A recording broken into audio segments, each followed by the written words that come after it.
Баршаңызға сәлем, каналыма қош келдіңіздер. Бүгін сіздермен бірге қазір таңда хит болып жатқан пончиктің рецептісін ұсынатын боламын. Қараңыздаршы, қандай жұмсақ болып шығады. Мамықтай жұмсақ.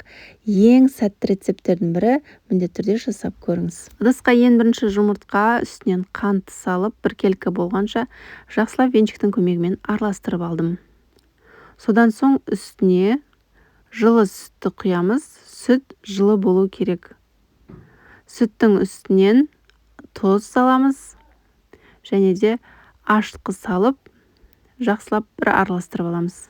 Үстінен ұнымызды салып, жұмсақ қамыр жасайтын боламыз. Сармайды осы кезде салсаңыздар да болады, мен бірақ сармайды ұннан кейін саламын. Міне ұнды салып, жақсылап қамыр илеміз. Қамырымыз қолмен жұмыс жасауға ыңғайлы қамыр болып шығады. Міне осылай сармайды салып, ең соңында осылай жақсылап араластырып, иілеп, бетін жауып, көтерілгенге қалдырамыз. Көтерілгенге 1 сағат ішінде, 1-1,5 сағат ішінде әдемі болып көтеріліп шығады. Міне қараңыздаршы, сармайды ең соңында салғаннан кейін өте күшті болып иленеді. Енді қамырымыз 1,5 сағаттың ішінде өте биік, күшті болып көтеріліп шығады. Қараңыздаршы, енді осы қамырды ұсақ бөлшектерге бөліп аламыз. Өлшеп алсаңыздар да болады. 60 граммнан осылай барлығын бөлшектеп, қолыңызбен дөңгелек форма беріп шығамыз. Дәл осылай барлығын дөңгелек етіп аламыз. Достар, менің каналымда көптеген күшті рецепттерді таба аласыздар. Сол себепті қазақша каналдың дамуына үлес қосып, барынша лайк басып, өз пікірлеріңізді төменге жазып, каналыма тіркелмеген болсаңыздар, міндетті түрде тіркеліп алыңыздар. Банкілер, ыстық тағамдар, түрлі тәттілер, барлық рецепттерді таба аласыздар. Міне астына енді дәл осылай пергамент қағазын қиып алдым. 4 бұрышты етіп үстіне қамырды қойып, енді дәл осы қамырларды бетін жауып, 15 минутқа қалдырып қойсаңыздар болады. Ол 15-20 минут шамасында қамырымыз одан сайын көтеріліп, осылай шығады. Енді қызып тұрған майымыз бұл жерде ескеретін нәрсе, қатты қызып тұрмау керек.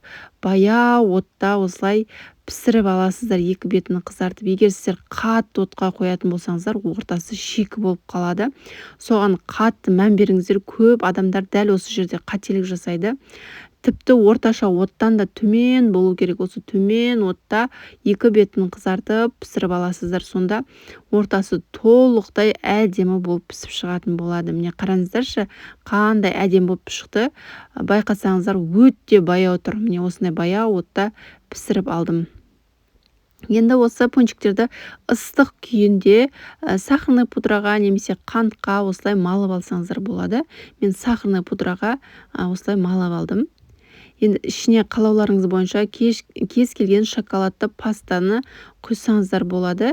Міне осылай ортасын кіші қасықпен тесіп, кондитерский қапшыққа шоколадты салып, осылай ішіне қалауларыңыз бойынша көп етіп, аз етіп осылай құйып шықсаңыздар болады. Міне көріп тұрғандарыңыздар, пончик өте оңай жасалу жолы. Ең басты сол қағидалары жақсылап қамырды илеп, баяу отта пісіру. Міне өте дәмді болып шықты. Балаларымыз сүйсініп жеді. Міндетті түрде сіздер де жасап көріңіздер. Видеоға лайк басып, парақшама тіркелуді ұмытпаңыздар. Ас болсын!